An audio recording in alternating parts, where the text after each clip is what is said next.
സുധാകരനും എൻ വിജയനുമായിട്ടൊരു ബന്ധമുണ്ട്. അതും ഇദ്ദേഹം എഴുതുന്നുണ്ട്, ഈ കുറിപ്പിനകത്ത് എഴുതുന്നുണ്ട്. എന്താണെന്നറിയാവോ, സംസ്ഥാന മന്ത്രിയായിരിക്കുന്ന സമയത്ത് കെ സുധാകരൻ വയനാട്ടിൽ വന്നപ്പോൾ വിശ്രമിച്ചതും ഭക്ഷണം കഴിച്ചതും എൻ വിജയന്റെ വീട്ടിലാണ്. അദ്ദേഹം ബത്തേരി പഞ്ചായത്ത് പ്രസിഡന്റാണ്. ആ സമയത്ത് അവിടുത്തെ ഗസ്റ്റ് ഹൗസിൽ താമസിക്കാതെ കെ സുധാകരൻ അങ്ങ് എന്നാൽ പറഞ്ഞുകൊണ്ടാണ് പറഞ്ഞത്, അങ്ങ് എൻ്റെ വീട്ടിൽ വന്ന് ഭക്ഷണം കഴിച്ച് വിശ്രമിച്ചത് ഓർമ്മിക്കുന്നുണ്ടാവുമല്ലോ.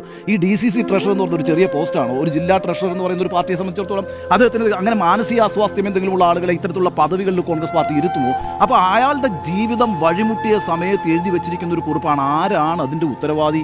ഈ പറയുന്ന IC ബാലകൃഷ്ണന്റെ പേര് അതിനകത്തില്ലേ? അല്ലെ, ND അപ്പച്ചന്റെ പേര് ഇതിനകത്തില്ലേ? ഇനി മാത്രമല്ലെന്നേ, ഈ പ്രശ്നം ഉന്നയിച്ചുകൊണ്ട് സംസ്ഥാന നേതൃത്വത്തെ സമീപിക്കുമ്പോൾ എന്താ കെ സുധാകരന്റെ മറുപടി? അങ്ങനെ ഒരു കത്ത് വന്നിരുന്നു, ഞാൻ വായിച്ചില്ല എന്നാണ്. ഇനിയിപ്പോൾ മക്കൾ പോയിട്ട് കത്ത് വായിച്ച് ഏൽപ്പിച്ചല്ലോ പ്രതിപക്ഷ നേതാവിന്. അപ്പോൾ പ്രതിപക്ഷ നേതാവിൻ്റെ മറുപടി എന്താ? ഇടയ്ക്ക് അവരെന്നെ ഭീഷണിപ്പെടുത്താൻ ശ്രമിച്ച് ആ ഭീഷണിക്കൊന്നും ഞാൻ വഴങ്ങത്തില്ല, നോക്കാം, പരിശോധിക്കാമെന്ന് പറഞ്ഞു. ഈ സംസ്ഥാനത്തെ ഒരു പ്രധാനപ്പെട്ട കോൺഗ്രസ് പാർട്ടി പ്രവർത്തകൻ ആത്മഹത്യ ചെയ്യേണ്ടി വരുന്ന ഒരു സാഹചര്യത്തിൽ ആത്മഹത്യക്ക് ശേഷം അവരോട് കാണിക്കേണ്ട ഒരു നീതി ഉണ്ടല്ലോന്നേ.